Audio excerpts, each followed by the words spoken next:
horas en barrios de diferentes zonas del Caribe colombiano. El doctor Ricardo José Arango es el gerente de Afinia en el Caribe. Doctor Arango, buenos días. Néstor, muy buenos días para ti y para todos los oyentes. ¿Qué es lo que está pasando? ¿Por qué están cortando el servicio, doctor Arango?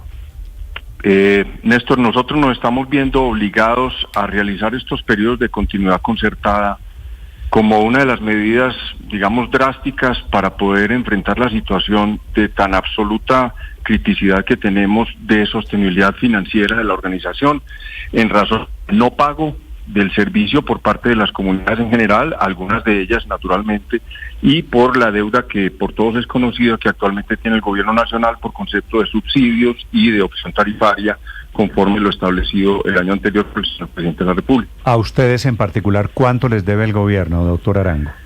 Haciendo cuentas gruesas, Néstor, incluyendo la deuda completa de las entidades oficiales del orden nacional y territorial, son 347 mil millones de pesos, más 730 mil millones de pesos por concepto de subsidios del Fondo de Energía Social y el Fondo de Solidaridad y Reducción del Ingreso, y aproximadamente 1.35 billones por conceptos de opción tarifaria. En general podríamos hablar de una deuda de 2.5 billones de pesos. ¿Solamente Afinia?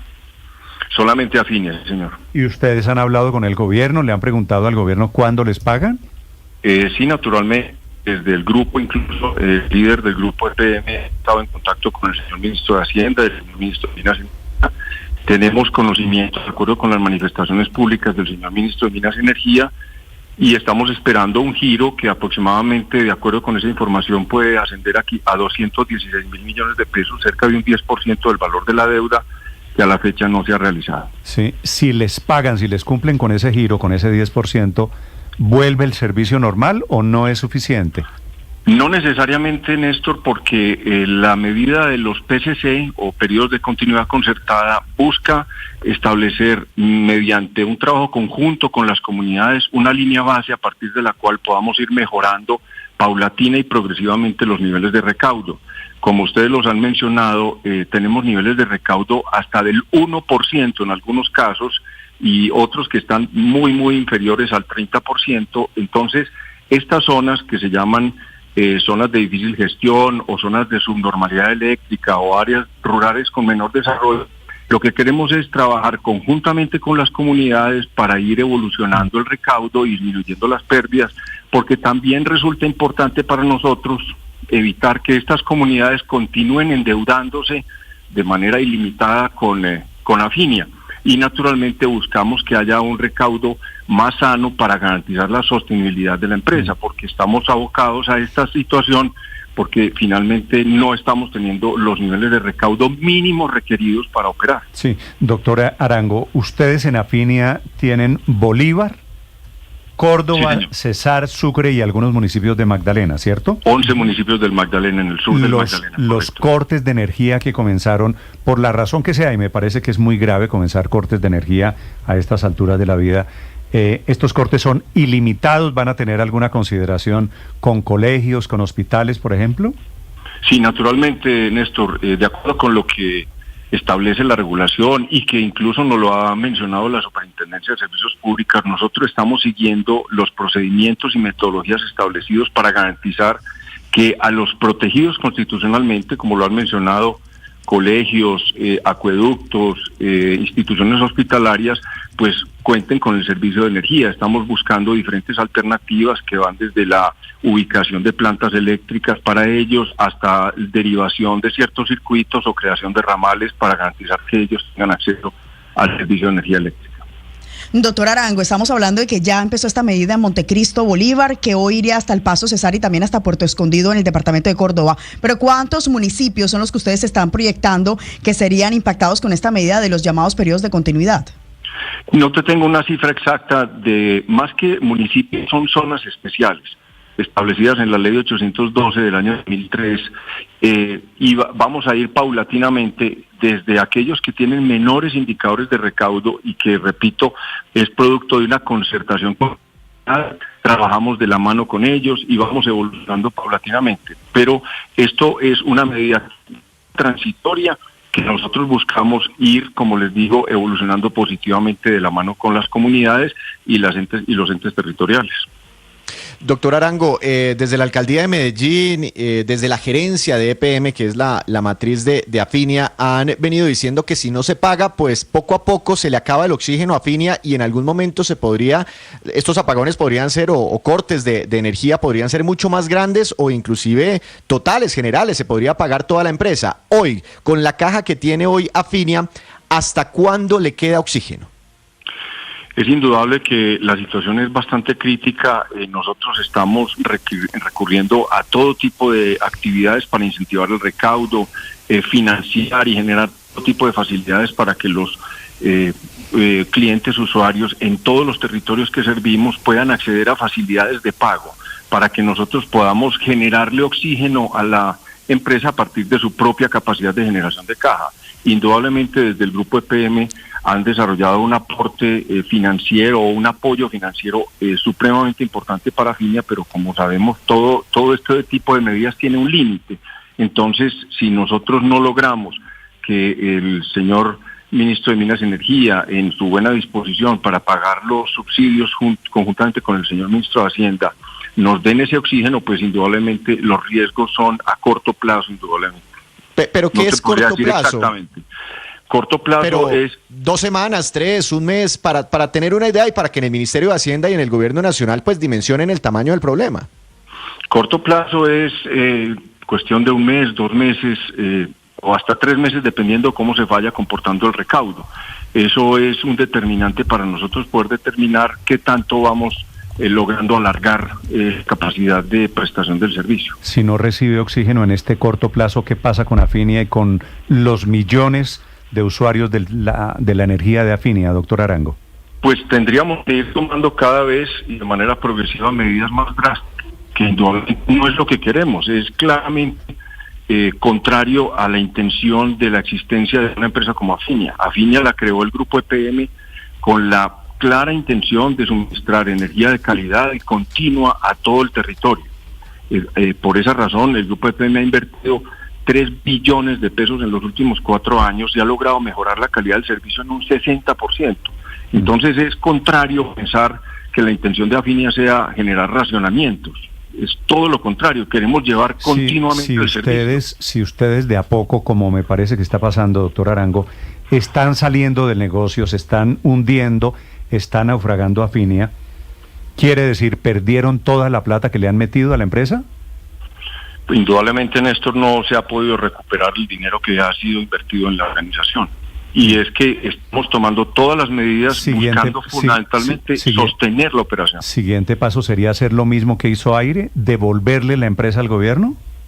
No está dentro de las instrucciones que yo he recibido por parte del grupo EPM. El grupo EPM está haciendo una apuesta enorme por garantizar que Afinia continúe su operación, continúe llevando el servicio, y por eso estamos moviendo de todos los marcos que nos permite la ley y la regulación para incentivar el recaudo, disminuir las pérdidas y desarrollar cualquier tipo de actividad que nos permita continuar la operación. Ese es el objetivo fundamental. La cosa es que en el cortísimo plazo, es decir, en apenas unos 15 días, comienza la Semana Santa, que es una de las épocas más importantes para el turismo y en particular de la costa caribe colombiana, con docenas de miles de turistas que llegan, por ejemplo, a Cartagena, y que si llegan a tener cortes de luz en sus hoteles o en los sitios donde se estén quedando, pues difícilmente van a querer volver luego también a esa misma ciudad como destino turístico. ¿Tienen ustedes algún plan específico para no tener que hacer cortes durante la Semana Santa? Sí, claro, nosotros tenemos planes desde el punto de vista financiero, desde el punto de vista operativo, para garantizar esta operación que estamos llevando a todas las comunidades. Indudablemente que la situación es muy crítica y estamos buscando, como les digo, toda clase de medidas que nos provean la mayor cantidad de oxígeno posible. Ese es nuestro objetivo, nuestra misión. Sí, pero si hay que cortarle, tal y como están las cosas, doctor Arango, a hoteles, me imagino que pues le cortan a hoteles.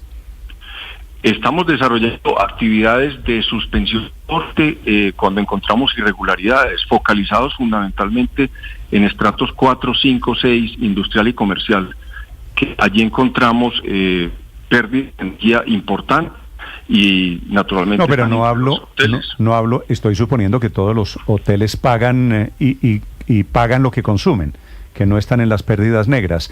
Si un hotel, para seguir con el tema que le plantea Paola, si un hotel está pensando que viene la Semana Santa, que arranca creo que en cuándo es Semana Santa. 10 días, 15 días. En 2 semanas, Sí, en 2 ¿no es verdad? semanitas. Sí, ¿Qué? en 2 semanas, y tenemos garantizada la operación de acuerdo con los contratos de prestación del servicio de energía que tenemos de largo plazo y la capacidad que tenemos de cubrirnos en caso de exposición a bolsa y el comportamiento del precio de bolsa en este momento. Pero como les digo, Doctor la Arango, situación es muy crítica y puede agravarse. se lo en cualquier pregunto de momento. otra manera. ¿Cancelo mi viaje a Cartagena? No, señor. Pero voy a Cartagena, pero me toca sin luz, sin ventilador. No, usted va a Cartagena y en tanto Afinia tenga la posibilidad de prestar el servicio, que lo estamos haciendo, como le digo, con todas las líneas, pues, tiene garantizado usted el suministro de energía en la ciudad de Cartagena o cualquiera otra de las ciudades que servimos. Pero sí es, y es el mensaje fundamental, es una situación que va cada vez logrando mayor criticidad en la medida que no tengamos acceso al pago de los subsidios y demás deudas que actualmente nos tienen. Doctor Arango, una pregunta final. De lo que están cortando ustedes de energía, ¿eso equivale a qué porcentaje de la oferta? En realidad no es un porcentaje importante y es claro también que no estamos realizando estos periodos de continuidad concertada en áreas que se consideran normales, y excúsenme la expresión, son áreas especiales que están establecidas, como les digo, desde la ley 812 del 2003. Son áreas cuya característica es que no tienen la capacidad para realizar los pagos normales dentro de la prestación del servicio de energía, y entonces la regulación faculta a los operadores de red. No, yo traduzco eso. Ante la deuda gigante con el gobierno, comenzaron a cortarle la luz a los que no pagan. Es correcto, correcto. Sí, y con eso Sí, pues entiendo. Me llama la atención esa figura, ese nombre que le pusieron, es un poquito eufemístico, ¿no? Periodo de continuidad concertada. Es el nombre que establece la regulación, Néstor, y lo importante a rescatar de ese nombre es que es concertado. Nosotros hacemos previamente unos procesos de socialización con la comunidad, y es la comunidad en ese acuerdo con el operador de red que define los tiempos, los días, las horas en las que no habrá continuidad del servicio. Vale, pues ya tengo aquí reportes de diferentes regiones del Caribe en donde están viviendo lo que llaman ustedes periodo de continuidad concertada, que son cortes de energía, desafortunadamente. Gracias por la explicación y mucha suerte, doctor Arango. Muchísimas gracias a ustedes. Esperemos que vamos evolucionando positivamente y que esta situación no se agrave más. ¿Cuándo fue que me dijo que era el plazo que el gobierno les iba a pagar los 200 y pico? Eso debió haber ocurrido hace 2 semanas, Néstor. ¿Y qué lo hace ser optimista? Continuamos partiendo de la base de la seriedad que siempre han demostrado los ministerios de Hacienda y Minas y Energía. Vale. Gracias y suerte, doctor Arango. Adiós. Un feliz día. ¿Tiene plata en este momento el Ministerio de Minas para pagar la deuda, Víctor? Néstor, recuerde que la primera propuesta que hizo el nuevo ministro de Minas y Energía, Duy Palma, es no, ya el gobierno no va a asumir esa deuda, o bueno, lo que dijo fue, ponemos sobre la mesa un cambio en la estrategia para pagar estas deudas con las empresas, que no sea el gobierno nacional con el presupuesto público, sino que esa deuda se cargue a los usuarios de estratos más altos, 4, 5 y 6. Pero de aquí a que eso se implemente, 6, 5 y Néstor, 4 pagan esa deuda. El gobierno, Víctor, traducido, ellos le van a cortar a los que no pueden pagar. Y el gobierno, para seguir traduciendo, no tiene plata para pagar la deuda, los 2,5 billones de pesos. Si esto sigue así, usted sabe para dónde vamos, ¿verdad? Estamos hablando pero de es que una son deuda. 7,4 billones en el país. 800 millones de dólares es lo que le deben a EPM, a Afinia. que repito, anuncia esta mañana en su filial en el Caribe que comienza cortes de energía, lo que llaman periodos de continuidad concertada.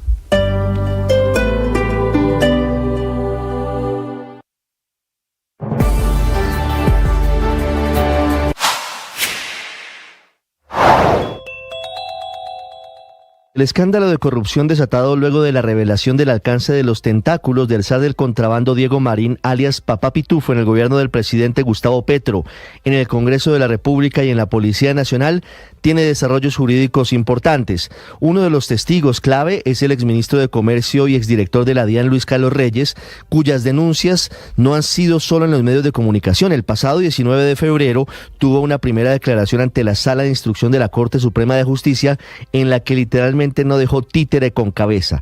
Según reveló este domingo el periódico El Espectador, Reyes dijo ante la Corte que hay un grupo de congresistas en las comisiones económicas que son una parte importante del negocio del contrabando, tanto como lo son de la corrupción a través de los llamados cupos indicativos y el desfalco de recursos públicos, y agregó que los congresistas de los cupos indicativos son la bancada del contrabando. Esto último lo dijo textualmente.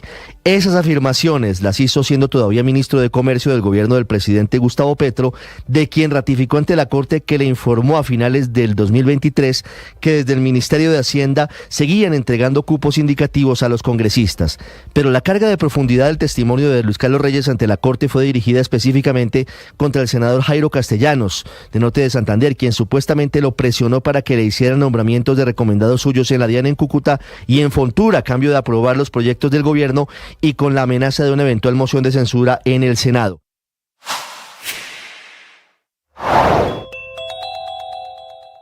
Teniendo en cuenta la llegada de Carlos Leder, su abogada Sondra McCollins explicó en Mañanas Blue cómo se sostendrá económicamente el antiguo miembro del Cartel de Medellín en Colombia. Leder primero lanzó hace un año un libro donde cuenta toda la historia que vivió él directamente como parte del Cartel de Medellín y los nexos con la política y todo su conocimiento frente a la historia de Colombia de ese momento. Él está recibiendo regalías de eso, además ha hecho un contrato con una empresa norteamericana para un documental y eso también le ha generado unos ingresos y de eso vive el señor Leder. Y él de la plata, de la vieja plata del narcotráfico en los años 80, ¿tiene algo? ¿Tiene familia? ¿Tiene testaferros? No, pues a él le quitaron absolutamente todo, no solamente en Colombia, ¿no? Recuerden que él era dueño de una isla en las Bahamas. Claro. El gobierno de Bahamas le extinguió la isla y todas las propiedades que tenían y pues él lleva 34 años, duró 34 años detenido completamente aislado, ¿no? Él estaba completamente solo y no tuvo la oportunidad pues de hacer ningún tipo de gestión en Armenia, y él no tiene bienes. Sigan la entrevista completa en nuestro canal de YouTube. En Blue le ponemos cara a la radio. La experiencia espiritual es la oportunidad de elegir vivir en felicidad, en armonía, en esperanza. Es una elección que depende de ti, no de las pruebas, no de las circunstancias, no de lo que está a tu alrededor, sino de lo que tú, con tu capacidad, eliges vivir. Muchos, en medio de bendiciones, eligen amargarse. Otros, en medio de adversidades, eligen vivir felices, venciendo y superando esos obstáculos. ¿Sí? Ese es el tema de hoy. En el Man está vivo. Hoy elige vivir. ¡Ánimo! Tú sabes.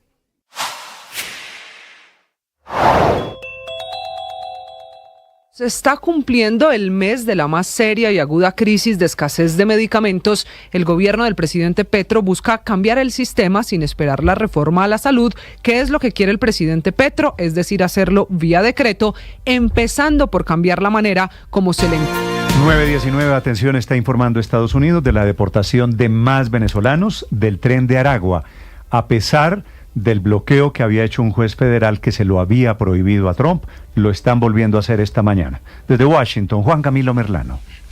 Lo informó primero, Néstor, el secretario de Estado Marco Rubio a través de una publicación en su red social X anoche en una exitosa operación antiterrorista. Con nuestros aliados en El Salvador, el ejército de Estados Unidos transfirió a un grupo de 17 criminales violentos de las organizaciones Tren de Aragua y MS-13, que es la Mara Salvatrucha, incluyendo asesinos y violadores. Y precisamente el presidente de El Salvador, Nayib Bukele, está publicando esta mañana un video a través de sus redes sociales de lo que fueron esos momentos de la deportación de estos señalados terroristas miembros del Tren de Aragua y de la Mara Salvatrucha. Es un video muy bien producido, hay que decirlo, parece uno de esos videos ya típicos que comparte el presidente Nayib Bukele, que parecen campañas publicitarias. Se ve aterrizando un avión de la Fuerza Aérea estadounidense, al parecer es un C-17, que recordemos el costo por hora de vuelo del C-17 es de aproximadamente unos $28,000. Un costo de hora por vuelo de $18,000 nada más para transportar, en este caso, a 17 criminales, señalados criminales por Estados Unidos y por El Salvador. Comparte el video el presidente Bukele. Allí se ve a efectivos del ejército de El Salvador rodeando totalmente la aeronave. Una vez se abren las compuertas, bajan también efectivos militares estadounidenses, escoltando o entregando uno a uno a los señalados criminales, miembros del Tren de Aragua y de la Mara Salvatrucha. Salen también uno a uno. Nuestros usuarios en YouTube en este momento pueden ver las imágenes del video. Ahí vemos el despliegue de varios efectivos del ejército salvadoreño, los miembros de la Fuerza Aérea, entregando uno a estos inmigrantes ilegales. Los recogen y los llevan, los trasladan al que es conocido como el CECOT, que es el Centro para el Confinamiento del Terrorismo. Allí permanecerán recluidos. Recordemos que no hay orden judicial previa, no hay condena previa, pero allí se mantendrán recluidos. Los rapan, los llevan a las celdas y los colocan prácticamente que uno detrás de otro para requisarlos y también para, naturalmente, tomarles las imágenes. Decimos que es una deportación controversial, sí, porque hace algunos días, recordemos, ocurrió este pulso judicial entre la administración Trump y un juez aquí en el Distrito de Columbia frente a la aplicación de la ley de enemigos extranjeros para deportar venezolanos miembros del Tren de Aragua. Recordemos que el juez ordenó que se bloquearan esas deportaciones de manera momentánea mientras se adelantaba una disputa judicial. Parece ser que estas deportaciones no fueron llevadas a cabo a partir de la ley de enemigos extranjeros, que recordemos es una ley del siglo XVIII, sino que fueron deportaciones ya realizadas mediante procedimientos regulares, pero eso sí, de miembros del Tren de Aragua. En todo caso, es la imagen hoy, las imágenes hoy compartidas por el presidente de El Salvador, Nayib Bukele, quien también destaca a través de un mensaje que fue una operación militar conjunta con nuestros aliados de Estados Unidos. Logramos recibir a 17 criminales extremadamente peligrosos con nexos con el Tren de Aragua y la Mara Salvatrucha. La cooperación continuará, dicen ambas partes, y se espera que sigan las deportaciones entonces de los señalados criminales, Néstor. Juan Camilo, gracias. Claro, usted tiene razón. Estas imágenes son absurdamente propagandistas. 9:22 minutos, y hablando de aviones llenos de deportados, nosotros en Colombia seguimos recibiendo, Ricardo. Claro, lo que pasa es que ya no es noticia, Néstor, pero la canciller Laura Sarabia dijo la semana pasada que nuestro país ha recibido 15 vuelos con deportados de Estados Unidos. 15. Se nos olvidó el tema, ¿no? Sí, de la escandola. Ya no es un buen distractor. De la madrugada. Ya hay otros distractores. Ya no tenemos dignidad. ¿No tenemos qué? Dignidad. 9 de la mañana, 23 minutos. Hablando de aviones llenos de deportados, llegaron anoche 200. Es la primera vez, y Maduro lo tuvo que recibir, que aterriza en Caracas un avión norteamericano lleno de estos deportados ilegales. Habían deportado el fin de semana al famoso Leito en Caracas. Santiago Martínez.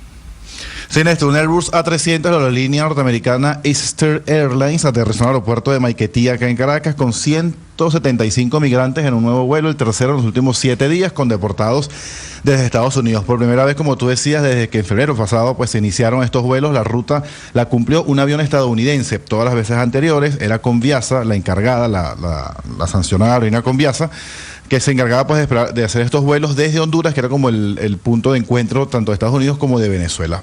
Esta vez se separaron más de 200, pero terminaron llegando 175. En total van 1.471 venezolanos que han retornado desde el pasado mes de febrero, 555 de ellos en la última semana a través de 3 vuelos, y ninguno, insiste Venezuela, pertenece al Tren de Aragua, aunque sí confirmaba Diosdado Cabello, el ministro de Interior, que recibe a todos estos vuelos allí en el aeropuerto de Maiquetía, que en este último de anoche llegaba un peligroso delincuente buscado por la justicia venezolana, aunque no era integrante del Tren de Aragua. Escuchemos.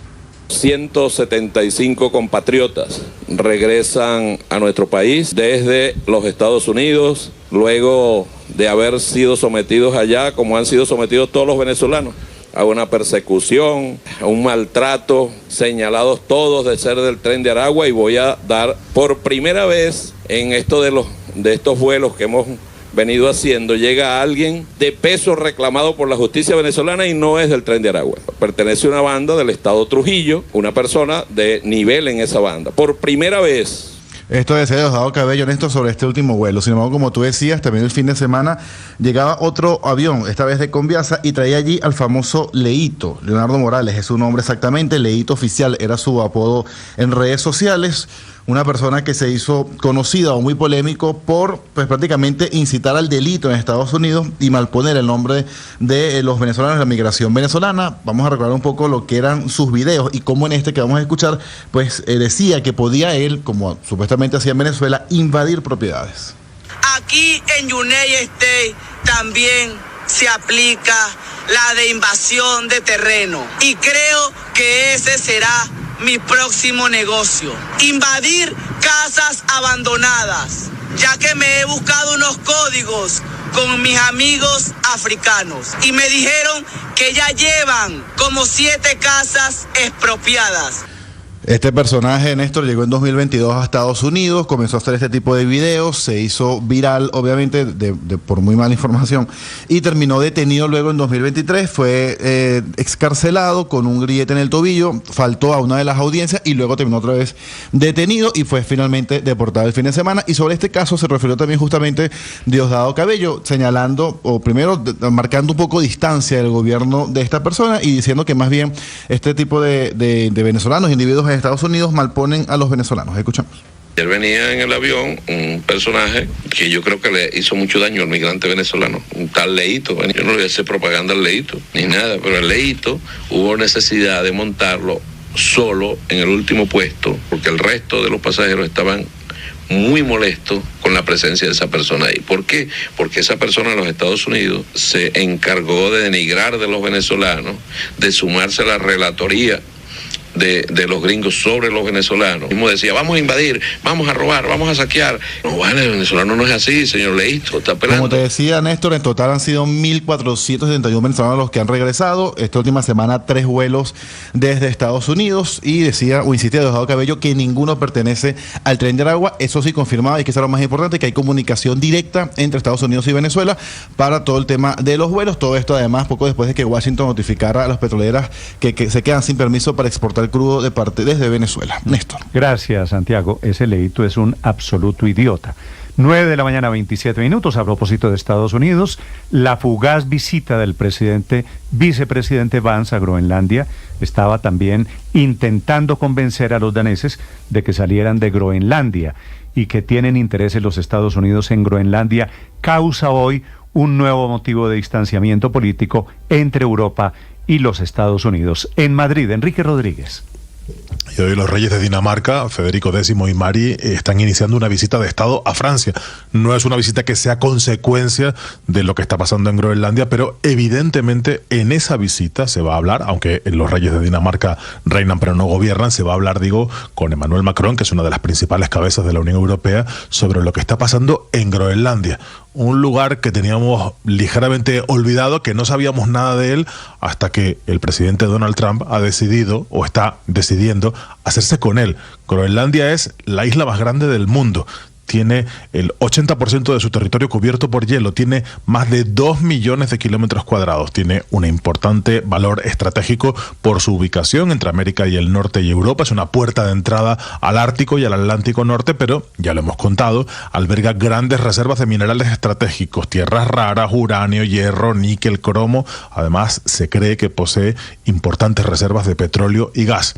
Por eso, la Casa Blanca mandó el pasado viernes a J.D. Vance, a su vicepresidente, y las palabras que pronunció en las apenas 4 horas que estuvo en la base militar que Estados Unidos tiene en esa isla no han gustado nada al gobierno de Dinamarca. There was a lot of criticism from Denmark, a lot of attacks at the Trump administration, at the president, at me, at others in our administration for saying the obvious, which is that Denmark hasn't done a good job at keeping Greenland safe. And Dinamarca no ha hecho un buen trabajo manteniendo a Groenlandia segura. Y en la polémica de Groenlandia no solo salpica a toda la Unión Europea, sino que es un enorme motivo de preocupación en la isla y también para Dinamarca.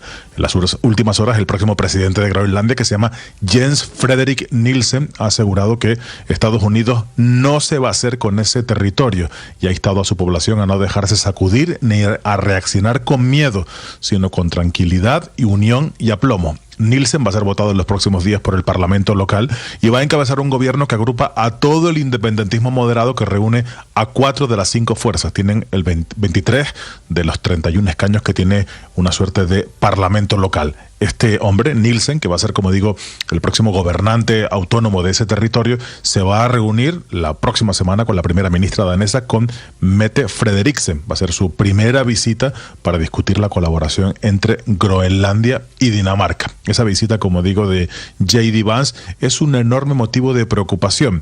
De todos modos, que Donald Trump se fijase en Groenlandia no es algo nuevo, es algo que viene desde el año 2019. En ese momento ya puso sus ojos en Groenlandia, empezó a hablar del importante valor que tenía este territorio y evidentemente en las últimas fechas se han incrementado esas ansias de conquista que no le han gustado al que fuera primer ministro alemán. Lo dijo el primer ministro Olaf Scholz, el ministro saliente, dijo que eran intolerables ese tipo de afirmaciones, tampoco han gustado en Francia, y está en alerta toda la Unión Europea ante cuál puede ser el próximo movimiento de Estados Unidos sobre ese que es un territorio europeo, Néstor. Estás escuchando Blue Radio.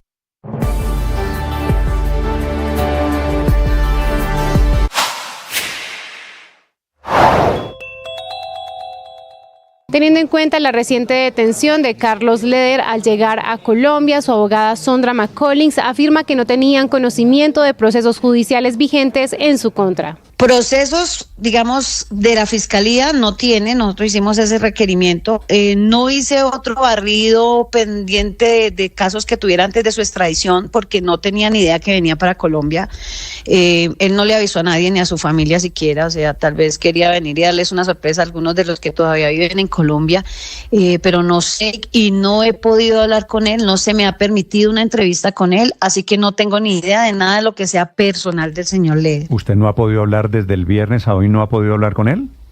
El viernes me hizo una llamada, le permitieron la llamada para informarme de su captura y para gestionar todo el procedimiento con el fiscal que iba a solicitar la sala para la audiencia de legalización de la captura, que nunca se hizo.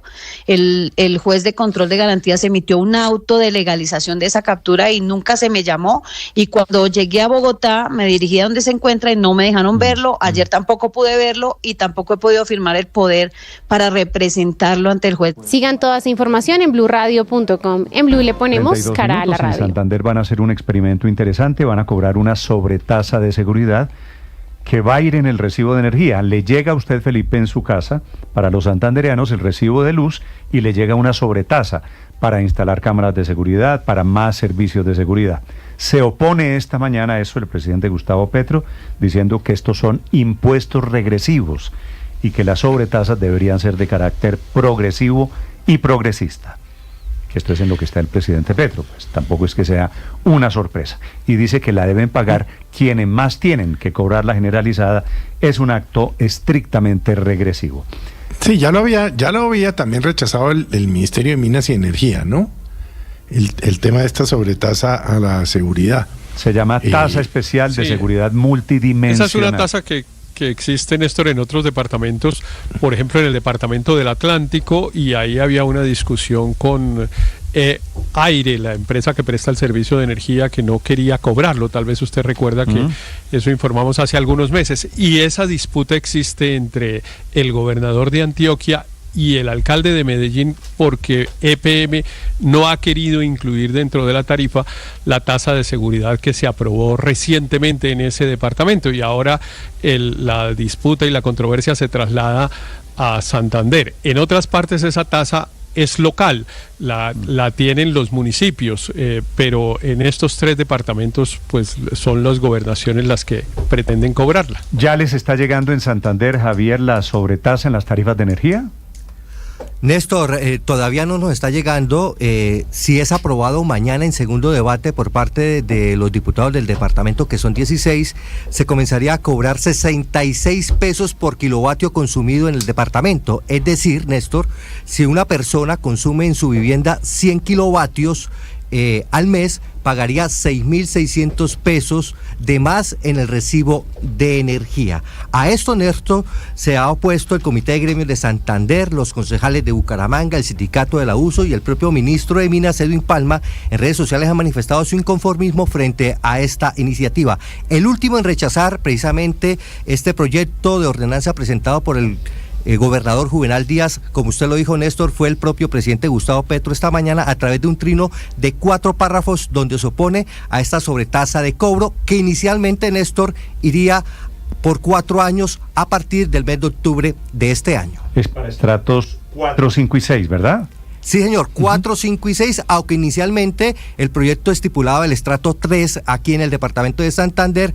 Hubo una reunión con los diputados en la Comisión de Hacienda, Néstor, y subieron eso, el 3 lo eliminan, pero entonces 4, 5 y 6 a pagar, y el sector comercial e industrial del departamento también. Señor gobernador de Santander, Juvenal Díaz, buenos días, gobernador, ¿cómo está? Néstor, buenos días. Bienvenido, gobernador. Quisiera preguntarle, esta sobretasa que ustedes están cobrando, ¿ya la estudiaron? No, que están cobrando no, que quieren cobrar si se las aprueba la Asamblea. ¿Cómo va a funcionar? ¿Ya miraron la legalidad de todo? Sí, Néstor, primero varias precisiones a lo que dice Javier en su introducción. Acabo de terminar reunión con el Comité Intergremial, llegamos a unos acuerdos de topes, quedaron muy contentos, ellos quieren ayudar a la seguridad. Lo analizamos, ya tomamos una decisión de colocar unos topes que los dejan a ellos satisfechos y apoyan el proyecto. Con respecto al ministro de Minas que él habla, Edwin Palma, pues es una incoherencia total porque él le quiere gravar ese impuesto a todo el país para pagar la deuda que tiene con el sector. Entonces nosotros, yo le pregunto a los santandereanos, ¿esperamos que lo cobren para pagar la deuda o lo utilizamos para mejorar la seguridad en tecnología y movilidad?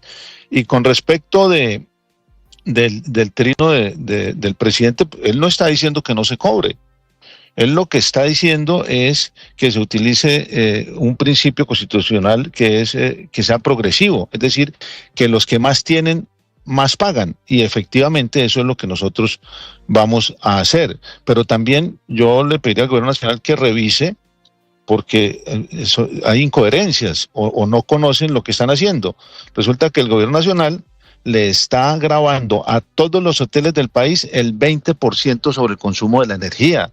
Entonces sería bueno que acabaran con eso si no están de acuerdo, pero también nosotros lo que, de acuerdo a su pregunta, lo que hicimos fue un análisis detallado de cómo lo podíamos hacer, de no impactar mucho a las personas, como lo dijo Javier, si usted consume 100 vatios pagaría 6.000 pesos y están estratos 4, 5 y 6. Por ejemplo, Florian Santander, hay una familia de estrato 4, una familia que pagaría 6.000 pesos.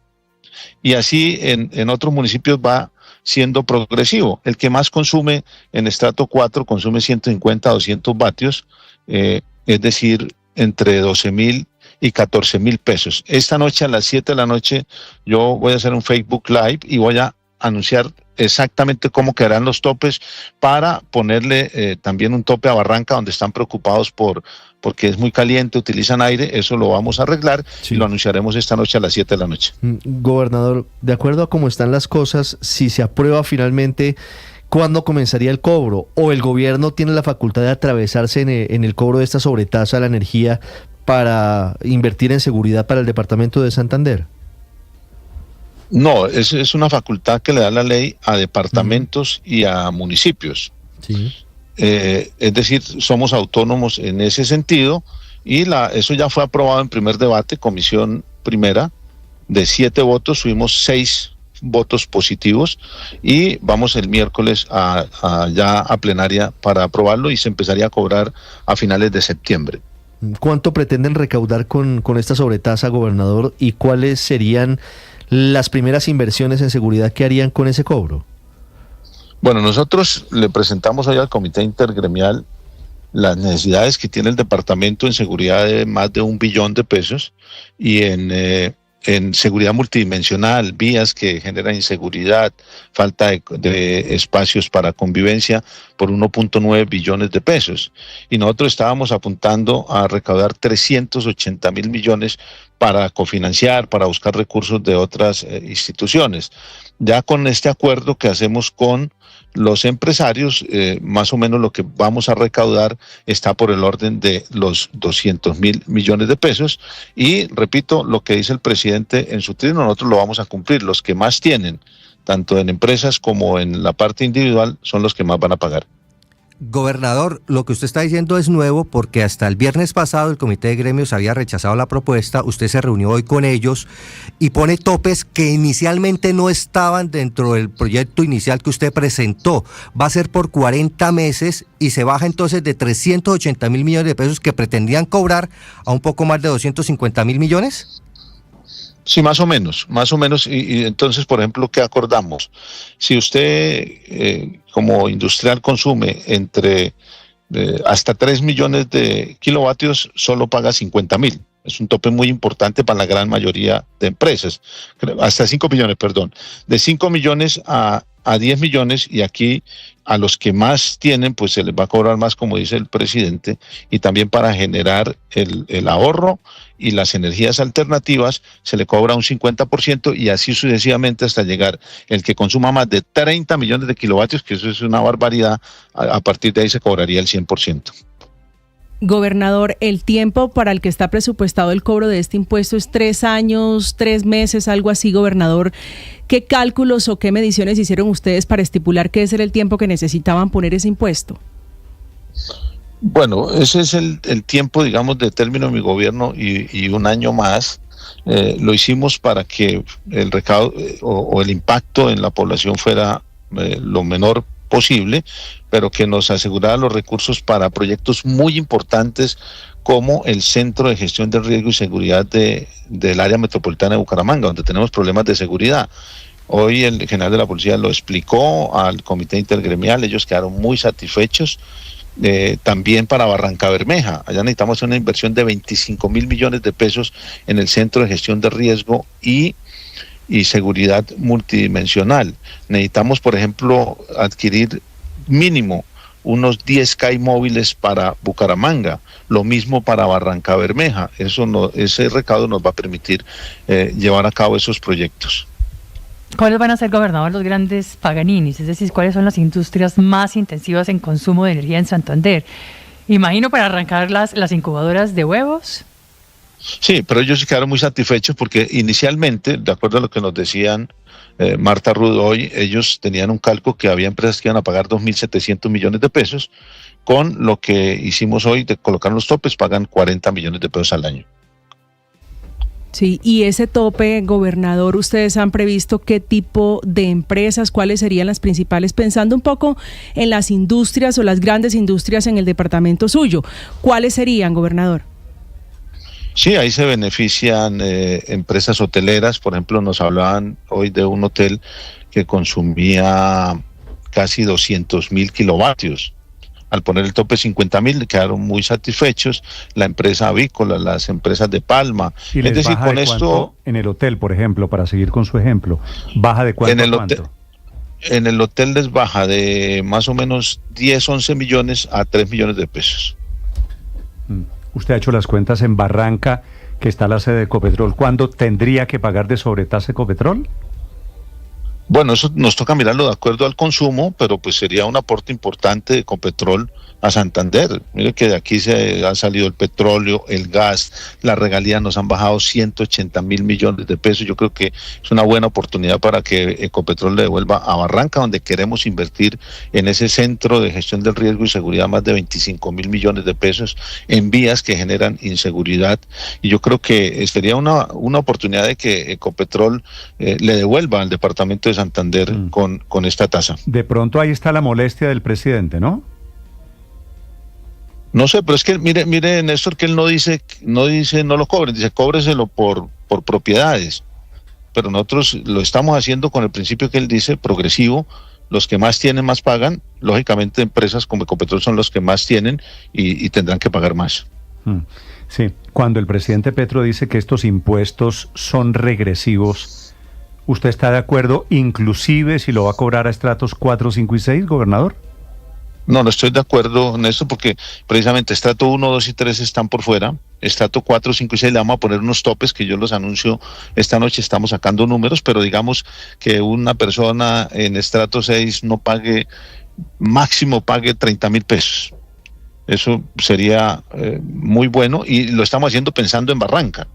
poner unos topes también a lo individual de estrato 4, 5 y 6 para que en Barranca no se vayan a afectar mucho, porque es el llamado. Yo he hablado con muchas personas de Barranca y me pidieron eso, entonces lo estamos estudiando y a las 7 de la noche yo haré los anuncios. ¿Y en Barranca hay mucho estrato 6?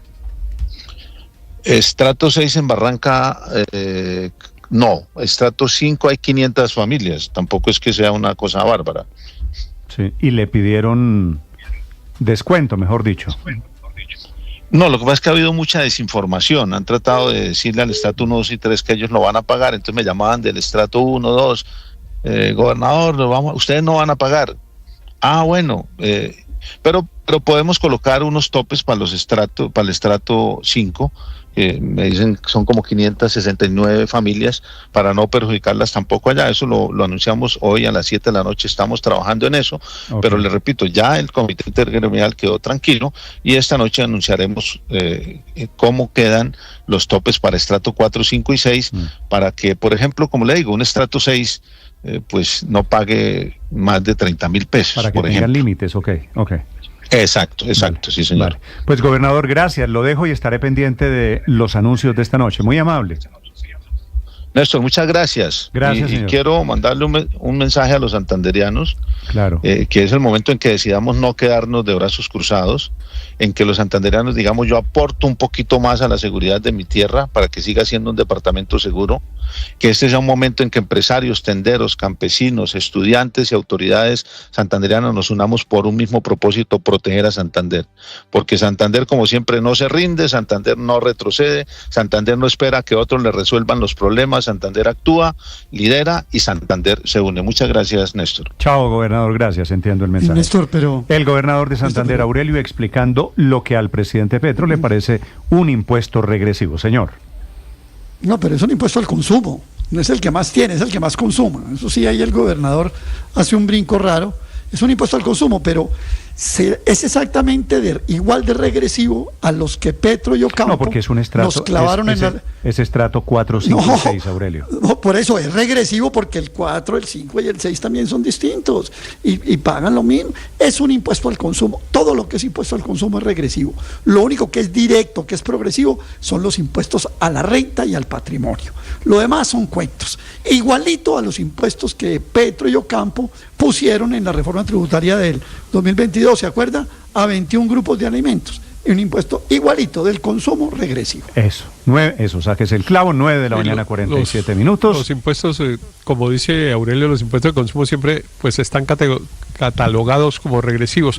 Pero aquí es importante, Néstor, la atención que se genera seguramente con los municipios. Yo no sé qué habrá dicho en este caso en particular el alcalde de Bucaramanga, pero en los otros departamentos y ciudades donde ha habido declaratorias parecidas de esta tasa por la seguridad, se ha generado un problema. En Barranquilla, por ejemplo, que es el impuesto más viejo de los departamentos, el gobernador actual terminó cediéndole más del 60% del recaudo al alcalde de Barranquilla para evitar la tensión. En Antioquia y en Medellín no logran superar el problema y en la práctica lo que ha ocurrido es que el gobernador no ha podido cobrar el impuesto, la tasa, porque si no la cobra en el recibo de la luz o en otro recibo de servicio público, ¿dónde la cobra? Claro, pero y cómo la hace efectiva. Pero acuérdese que esos dos ejemplos, Héctor, Medellín y Barranquilla, son distritos y tienen una categoría, están por fuera un poquito de la zona del departamento, que es lo mismo Néstor, que pasa pero mira, en Bogotá el problema con Cundinamarca.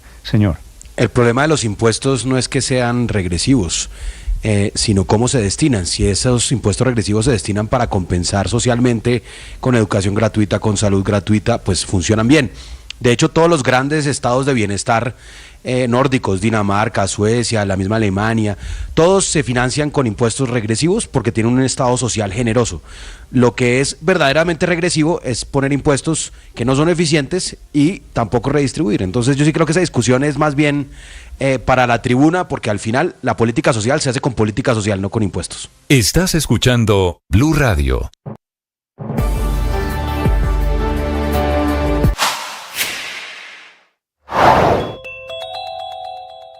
Acaba de caer un cártel de Tusi que son estas drogas sintéticas tan de moda en Bogotá. Pues se trata de 5 criminales que utilizaban 2 inmuebles en el barrio El Tejar de la localidad de Puente Aranda en Bogotá como bodegas de almacenamiento de drogas sintéticas como tusi, ketamina, anfetaminas y otros para su posterior distribución y venta en zonas de rumba en Kennedy Bosa y Puente Aranda. Los criminales fueron identificados como Javier Hernández, Neidy Abreu, Gerson Rincón, Laura Burgos y Karen Otálora, quienes fueron imputados por el delito de tráfico, fabricación o porte de drogas. Según la investigación, los integrantes de la banda usaban la modalidad de domicilio, escondiendo las sustancias en paquetes de dulces para que pasaran desapercibidas y evadir los controles de las autoridades. En los allanamientos a los 2 inmuebles, los investigadores incautaron 3.520 gramos de marihuana, 3.400 gramos de cocaína, 362 gramos de anfetamina y 162 frascos que aparentemente contenían medicamentos de uso veterinario, 4 gameras, un contador de billetes y 7.500.000 pesos en efectivo. Todo esto producto de la venta de estas drogas. Fue por solicitud de una fiscal de la seccional Bogotá que un juez finalmente decidió enviar a la cárcel a estos 5 criminales.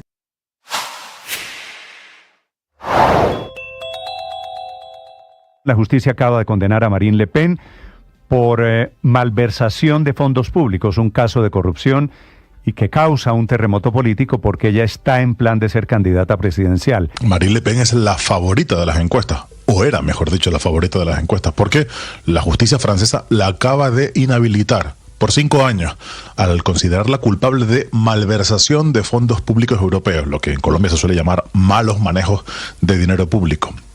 Todas las miradas estaban puestas hoy en la decisión de este Tribunal Correccional de París, que estaba juzgándola por esos dineros del Parlamento Europeo que habían sido mal usados por parte de ella y de sus candidatos cuando eran europarlamentarios. Según la investigación, el partido puso en marcha de forma concertada y deliberada un sistema de malversación de los 21.000 euros con los que contaba cada eurodiputado para pagar a sus asistentes parlamentarios. El tribunal consideró que en realidad trabajaron esos asistentes parlamentarios y que eran pagados con dinero público, no trabajaban para la eurodiputada, sino para el partido Frente Nacional, que fue rebautizado como Reagrupación Nacional en 2018, que se habría ahorrado ese partido importantes sumas de dinero con esta práctica prohibida expresamente por la legislación europea.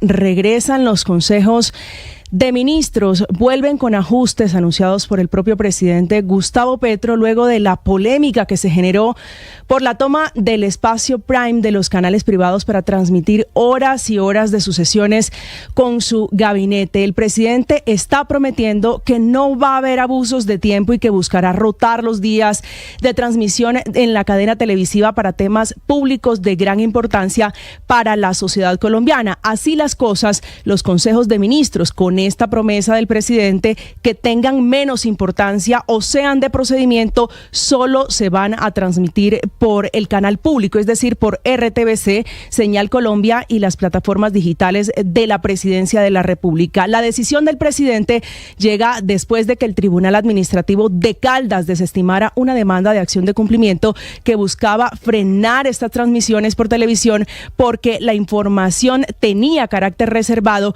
que por ley tienen los consejos de ministros. El tribunal decidió que sí se pueden transmitir porque no se ha revelado información confidencial, o por lo menos no en la sesión del 4 de febrero sobre la que se pronunció particularmente el tribunal. En Mañanas Blue, TCC. En TCC somos felices cumpliendo. 9 de la mañana, 54 minutos. A esta hora la información deportiva con TCC en Mañanas Blue. Viene la bola sobre el medio, la mano entregando al vacío, Marimón adentro.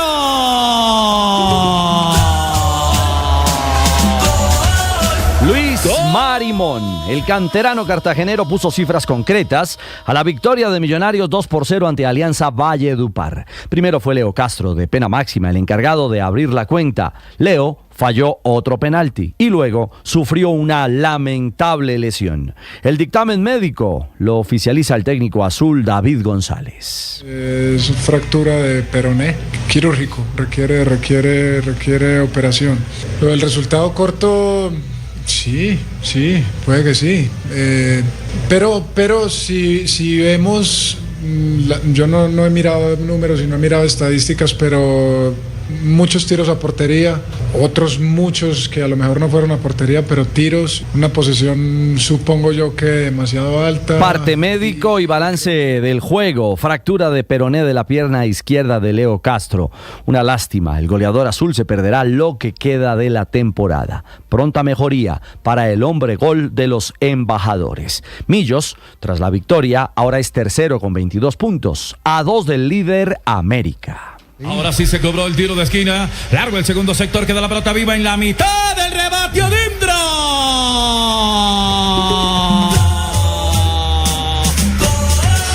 Y fue adentro de Felipe Gómez, el gol de la mechita. El rojo caleño derrotó 1-0 a Fortaleza, que pudo empatar y tuvo un penalti que atajó la figura del partido, el arquero uruguayo Santiago Silva. El técnico Jorge Polilla da Silva terminó muy contento por lo sucedido en el Pascual Guerrero. Contento por el resultado, contento por el rendimiento del equipo, contento porque los muchachos que actuaron hoy, que la mayoría de ellos venían sin mucha competencia, lo hicieron de una gran manera, demostrando que están a la altura de lo que es América. Este América es líder con 24 puntos tras 11 partidos jugados. Independiente Santa Fe también ganó 1-0 ante Unión Magdalena y es segundo con 22 unidades. Hoy continuará la fecha 11 con el juego La Equidad Junior en Bogotá. Encaró en un Quevaquio que planta bandera para la marca. Jesús Rodríguez por el medio. Lindo envío. Toque de disco genial para el Cucho.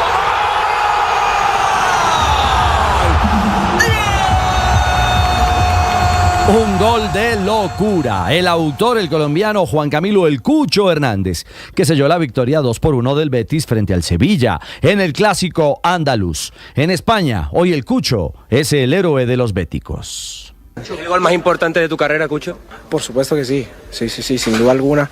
He marcado uno que otro, sí, pero este vale muchísimo. Es un recuerdo muy bonito para toda la vida. Este fue el segundo gol del Cucho Hernández con el Betis, que ahora es sexto en la liga con 47 puntos y se mete en la pelea por un cupo a la Europa League. Pausa y hablamos del histórico logro del futsal femenino colombiano. Señores, hay que llevar este contenedor a Barranquilla. Son 14 horas, hay derrumbes, la carga es delicada y va para el otro lado del mundo. ¿A Barranquilla? Vamos para Barranquilla, vamos para Barranquilla. En TCC somos felices cumpliendo. Vigilado Supertransporte. Se terminó el juego, Colombia está en el Mundial. Colombia ya está en el Mundial.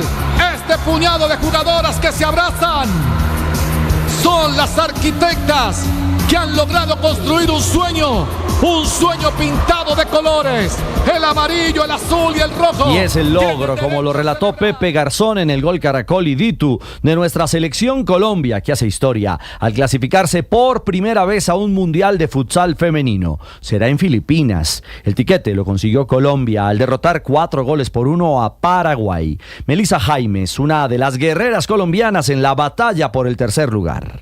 Ha sido un partido muy fuerte, realmente estuvo parejo, pues gracias a Dios nos vamos para un mundial, Colombia presente y nada, feliz, igualmente con todo el respeto al rival, pero bueno, aquí veníamos por algo, no se dio lo primero, pero se dio lo segundo, que era clasificar al mundial y ahora pues nada, celebrar, disfrutar, mirar los errores que tuvimos y igualmente ningún equipo es perfecto, ¿no?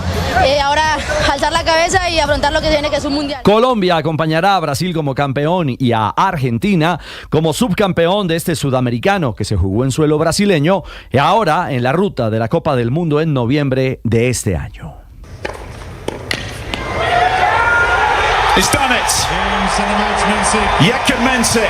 El punto final en Miami, la caída de una leyenda, Novak Djokovic, que buscaba su título número 100. El serbio fue superado en la final del Miami Open por el joven checo Jakub Mensek en 2 sets corridos con parciales 7-6 y 7-6. Mensek, de 19 años de edad, derrotó a Djokovic, de 37. Duelo de generaciones que consagra un nuevo fenómeno del tenis mundial que necesitó 2 horas y 3 minutos para consagrarse como campeón en la capital del sol.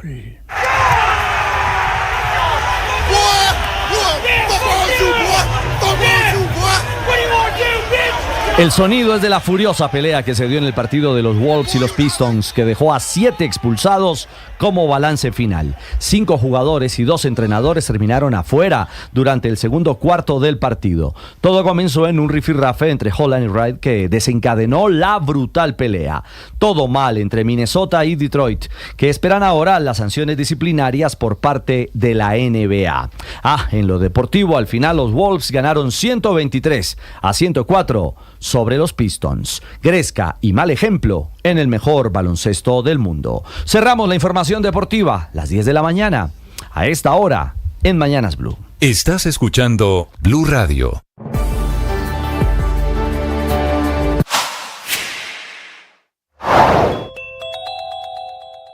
Carlos Leder, ex narcotraficante y antiguo miembro del Cártel de Medellín, fue detenido al llegar a Colombia luego de que la policía encontrara una orden de captura vigente en su contra. Sobre su estado de salud habló la abogada Sondra McCollins en Mañanas Blue. De hecho, está saliendo de un cáncer, tiene problemas de presión alta, pues las complicaciones además que normalmente vienen con la edad, y aparte de eso, pues es un hombre que vivió 34 años bajo tierra sin recibir sol, entonces tiene una condición de vulnerabilidad al medio ambiente un poco compleja. Esa es como la condición. Es un hombre pues que ya tiene 76 años, va para su octogenario, es un hombre bastante mayor y espero que se le respeten sus derechos. En el tema de salud, ¿él ya superó de qué era el cáncer? No tengo claridad de qué era exactamente el cáncer, hasta donde tengo entendido era algo de